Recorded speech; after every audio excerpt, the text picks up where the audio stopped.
Story 1. My wife and I met at a Christmas lights show about 10 years ago. I mentioned to her that A Charlie Brown Christmas was one of my favorite Christmas movies. She asked who my favorite Charlie Brown character was. I told her it was Snoopy.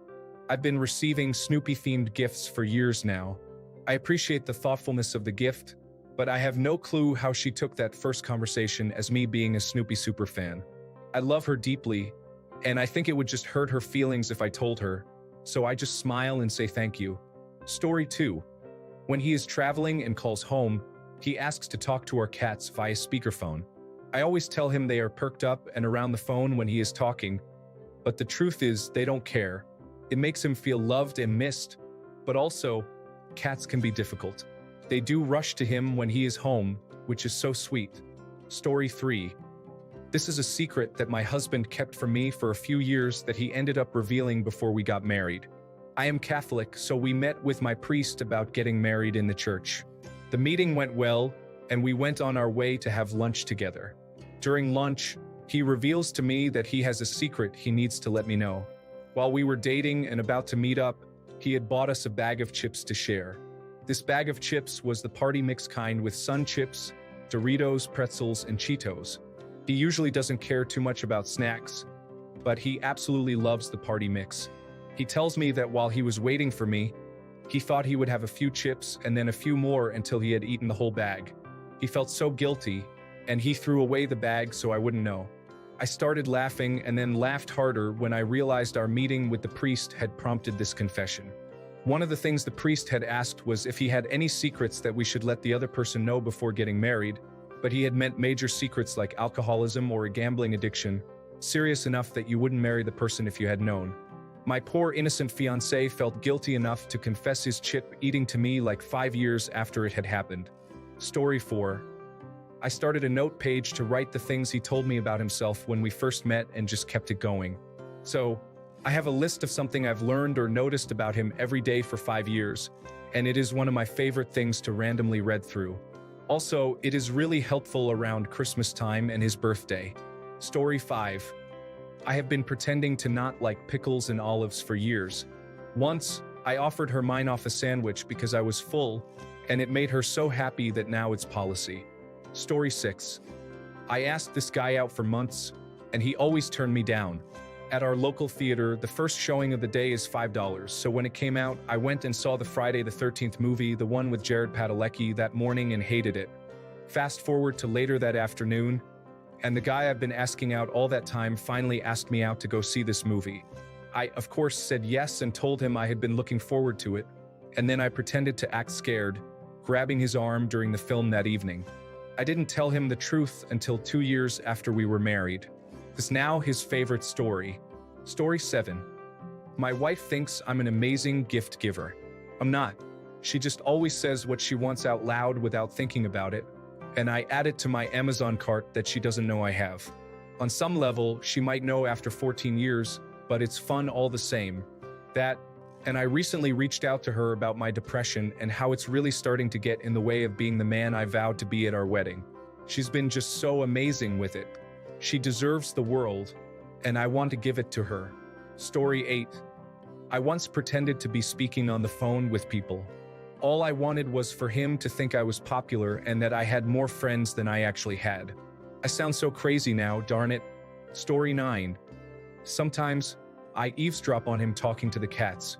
It makes me happy to hear him so earnestly telling them how gorgeous and handsome they are. No one else is there, and the cats can't understand him because they're not very smart, but he just wants to say it anyway. Story 10. When we visit a new city together, I search on Google for the best restaurants and make sure we are close by when he gets hungry.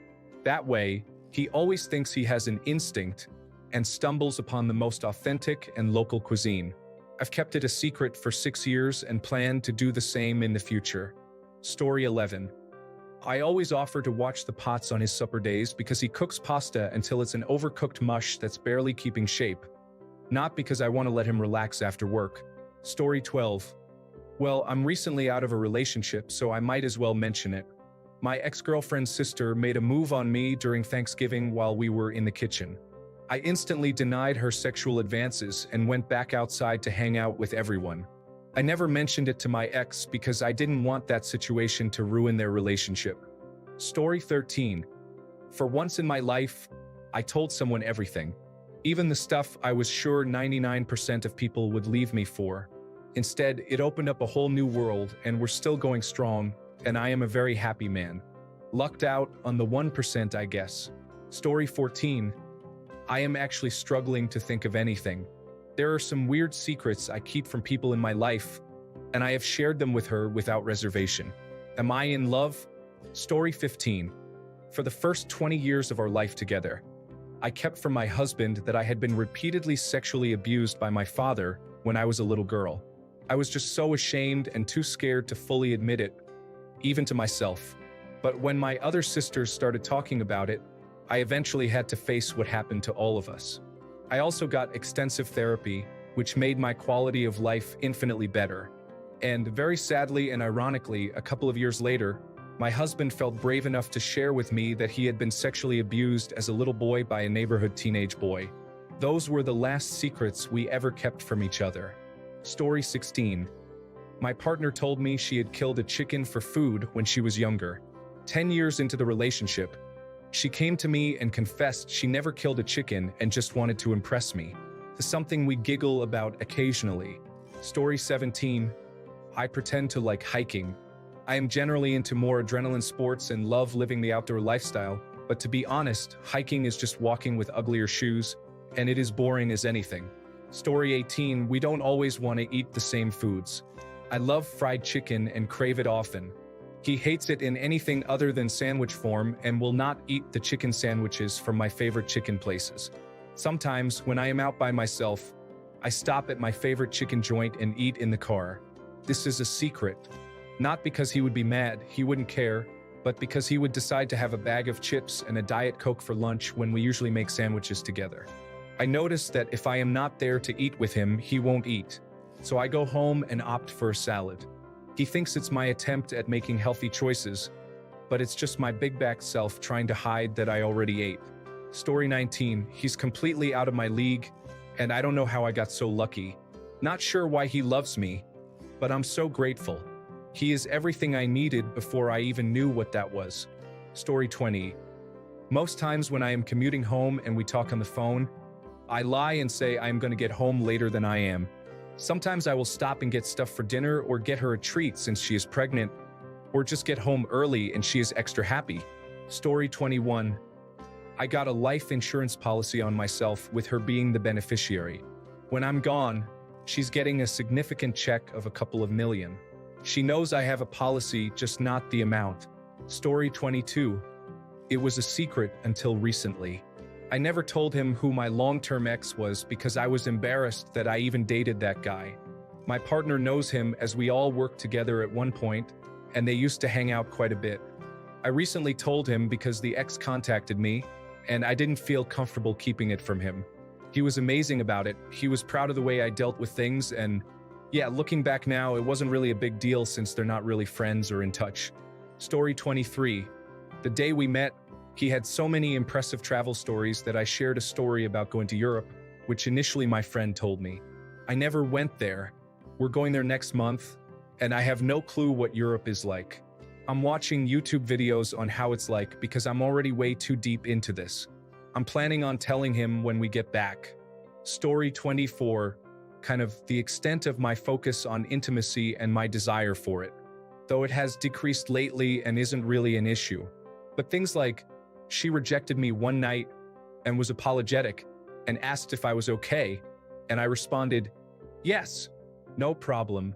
Inside, I was screaming because it had been about 2 weeks, and I had thought we were building up to intimacy that day. I knew I would have a lot of trouble falling asleep now, but I can't tell her that because it sounds like pressuring for intimacy. So, I waited for her to fall asleep and then got up, took care of myself, did some things around the house until I was tired. Story 25.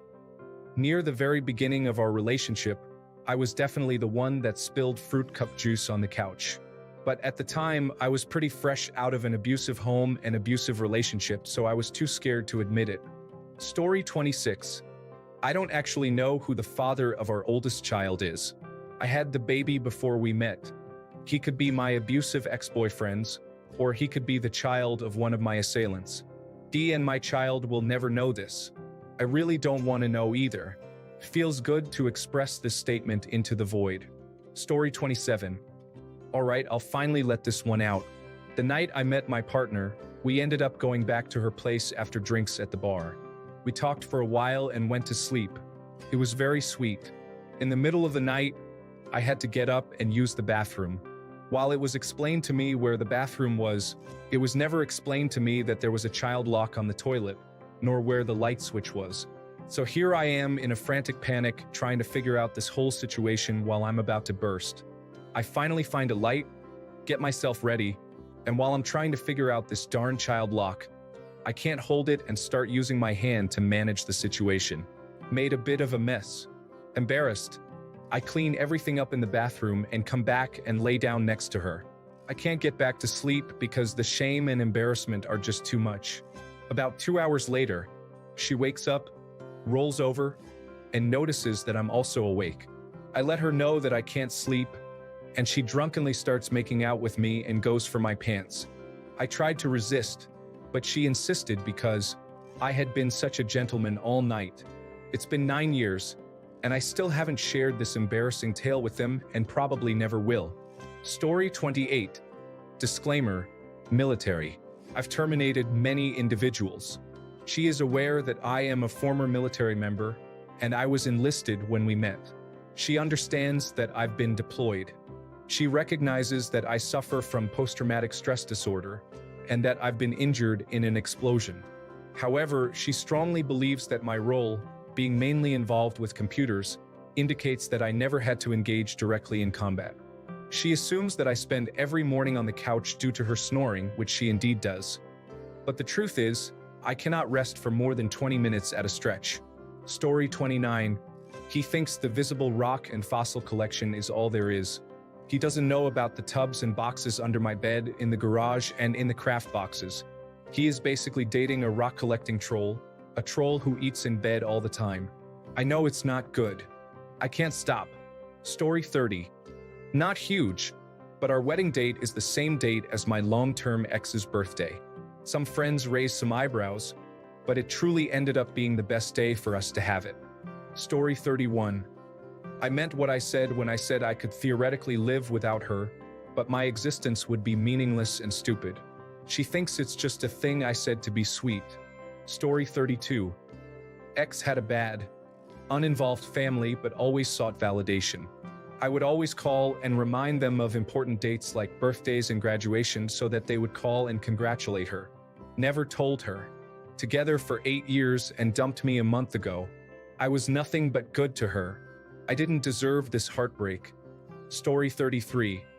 That more often than not, when we are out with the kids and split up, her appearance still takes my breath away. There have been times when I'll notice someone looking at me and feel butterflies in the stomach, and then realize it's her. Story 34. I lied about the age and way I lost my virginity. I told her I lost it when I was 23 in the Air Force to a girl who lived in my dorm building. The real story is I lost it to a legal prostitute at a brothel in Nevada when I was 27. Story 35. Just how awful of a person I was before I met her. She is aware of my drug use and other foolish behavior, but she is unaware of the extremes of depravity I went to in order to blend in with the individuals I foolishly squandered my time with. Story 36. Here is my take on keeping a long-term relationship strong. First, communication is everything. Be open and honest about how you feel and what you need. Do not expect your partner to guess what is on your mind, and talk things out before small issues get bigger.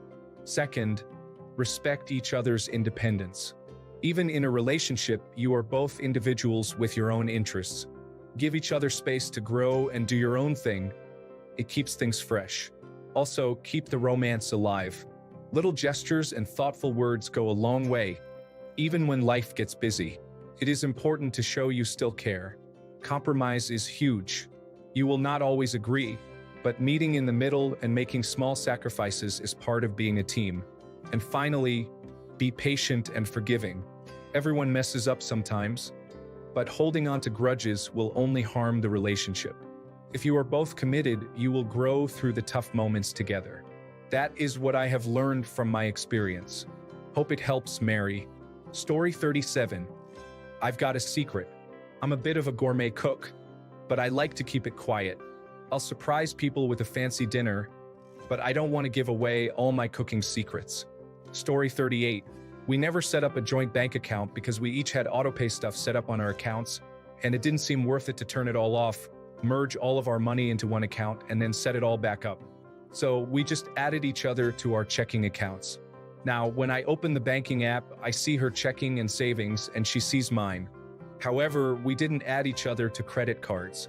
Thankfully, we're both pretty fiscally responsible. But if I ever want to make a big purchase that we can handle, but I don't necessarily want my wife to know the cost, like a new bicycle or tech upgrades, I just use the credit card and tell her I got it for a steal on Facebook Marketplace.